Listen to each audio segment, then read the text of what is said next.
Welcome to ज्ञान सेतु। तो आज से हम लोग लूसेंट के जीव विज्ञान का साइंस वाले पोर्शन को हम लोग आज यहाँ से शुरू कर रहे हैं। और आज की हमारी ये लेक्चर नंबर 1 रहेगी, जहाँ पर हम जीव विज्ञान के परिचय के बारे में बात करेंगे। तो आप निकाल लीजिए अपना लूसेंट की किताब को और हम यहाँ से पढ़ना शुरू करेंगे। और आप जानते हैं पढ़ाने का तरीका कि जब ये चैप्टर ख़त्म हो जाएगी तब इससे जो भी आपकी विगत वर्षों में प्रश्न पत्र पूछी गई हैं सबका यहाँ पर सॉल्यूशन भी करवाया जाएगा। तो चलिए हम चलते हैं अपने क्लास की तरफ। तो हम यहाँ पर आ चुके हैं अपने बायोलॉजी वाले सेक्शन की तरफ। आइए यहाँ पर इसको बेसिक से पूरा पढ़ना शुरू करते हैं, क्योंकि आज की हमारी ये क्लास इंट्रोडक्शन क्लास है। तो इंट्रोडक्शन ले लेते हैं। तो हम पढ़ रहे हैं यहाँ पर बायोलॉजी। क्या पढ़ रहे हैं? बायोलॉजी। अच्छा, अगर इसको थोड़ा सा हम देखेंगे तो बायोलॉजी मुख्यतः 2 शब्दों से मिलकर बनी हुई है। एक मिनट, थोड़ा सा मेरे को इधर लिखने दीजिए। ये बायोलॉजी ये 2 शब्दों से मिलकर बनी है। कौन कौन? तो एक है बायोस और एक है लोगोस। बायोस का अर्थ होता है, बायोस का क्या अर्थ होता है? तो बायोस का अर्थ होता है जीव। बायोस का अर्थ होता है जीव, और लोगोस का अर्थ होता है अध्ययन करना। क्या करना? अध्ययन, यानी जीवों के बारे में अध्ययन करना ही बायोलॉजी कहलाती है। तो आएंगे यहाँ पर जीव विज्ञान।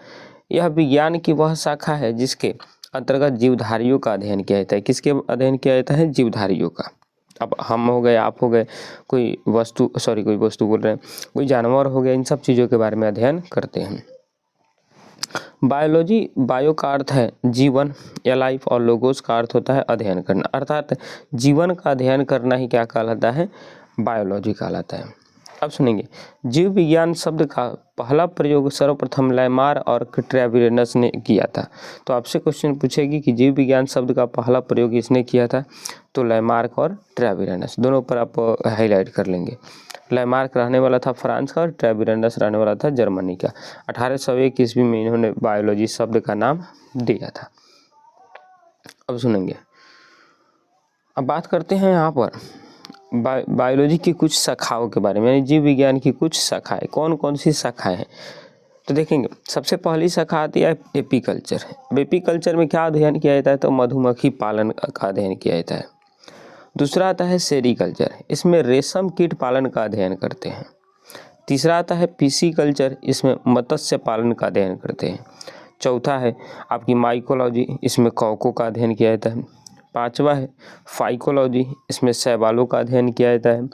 उसके अलावा एंथोलॉजी पुष्पों का अध्ययन किया जाता है। पोमोलॉजी फलों का अध्ययन, और नियोलॉजी पक्षियों का अध्ययन।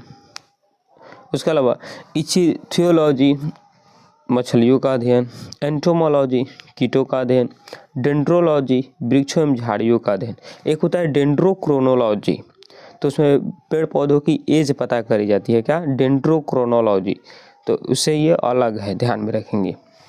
तो अगला है ओफियोलॉजी, इसमें सांपों का अध्ययन किया जाता है। अगला है सेरोलॉजी, इसमें छिपकलियों का अध्ययन किया जाता है।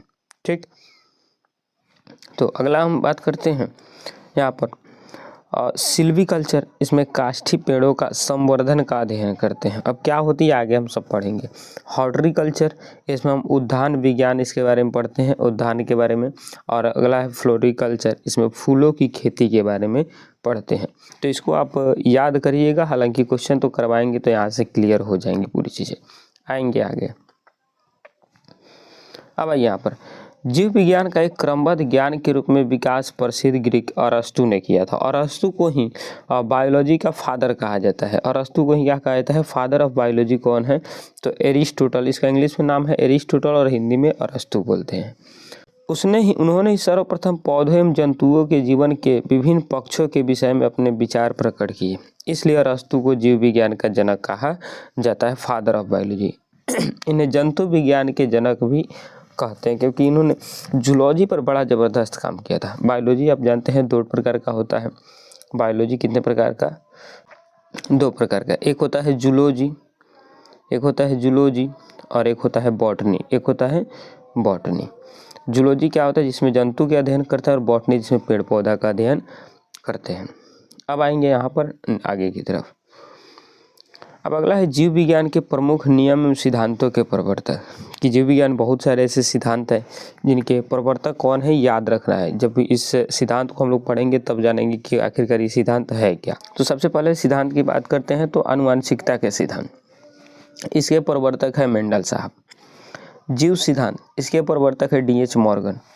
उत्परिवर्तन सिद्धांत, इसका परिवर्तक है हाइग्रो डी ब्रिज। कोशिका सिद्धांत, इसके प्रवर्तक स्लाइडेन एवं स्वान है। पढ़ेंगे सब कुछ। जीव द्रव्य सिद्धांत, इसका प्रवर्तक हर्टविग है। उपार्जित लक्षणों की वंशानुगति का नियम लैमार्क है। प्राकृतिक वर्ण सिद्धांत डार्विन है। द्विनाम पद्धति कैरोलिस लिनियस है। डीएनए द्विकुंडल मॉडल ये वाटसन एवं क्रिक है। तो ये आपका जो बेसिक्स था ज्योग्राफी का बायोलॉजी का जो आपका परिचय था वो ख़त्म हुआ, और कल से हम आज शुरू करेंगे चैप्टर नंबर 1 से जीवधारियों का वर्गीकरण से। ठीक, तो इसमें से कोई क्वेश्चन नहीं बनेगा, इसलिए हम यहाँ से क्वेश्चन तो नहीं कराएंगे, लेकिन चैप्टर 1 जब पढ़ाएंगे वहाँ से आपको क्वेश्चन कराना शुरू कर देंगे। ठीक, तो यहीं पर आपकी ये सेशन कंप्लीट होती है। चैनल पर नया है तो चैनल को सब्सक्राइब जरूर करिएगा, और अगर हेल्पफुल लगे तो आप इसे शेयर जरूर करिएगा। मिलते हैं नेक्स्ट वीडियो में, तब तक के लिए जय हिंद जय भारत।